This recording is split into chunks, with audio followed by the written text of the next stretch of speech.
For this short little segment we have on TBS's channel, we're going to show you how to make the tapioca pearl so that you can always reference back to it when you're making your boba tea.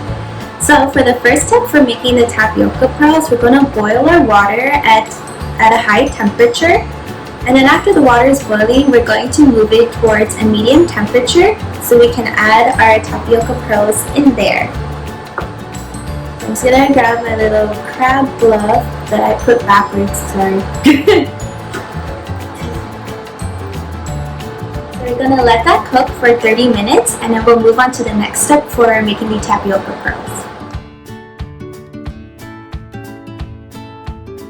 Alright, so 30 minutes has been up since our tapioca was cooking.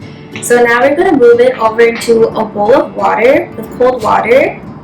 So the reason we want to move it over to the cold water is so that it can create the bouncy texture we want from our tapioca pearls and makes them extra chewy.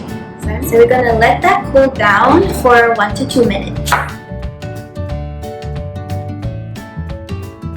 Alright, so 1 to 2 minutes has been up when we were cooling the tapioca. So now I'm going to move it over into a bowl. I just have a measuring cup here and you can move it into anything. Perfect. So I grabbed all of the tapioca pearls and next we're going to mix it in with our sugar.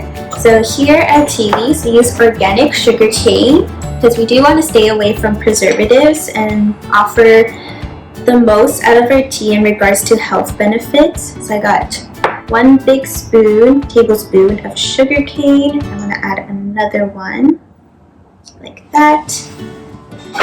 And we're going to want to stir that in for 5 minutes. So when we are making our boba tea kits or any other tea series that we have going on, you can always refer back to this video here on how to make your tapioca pearls.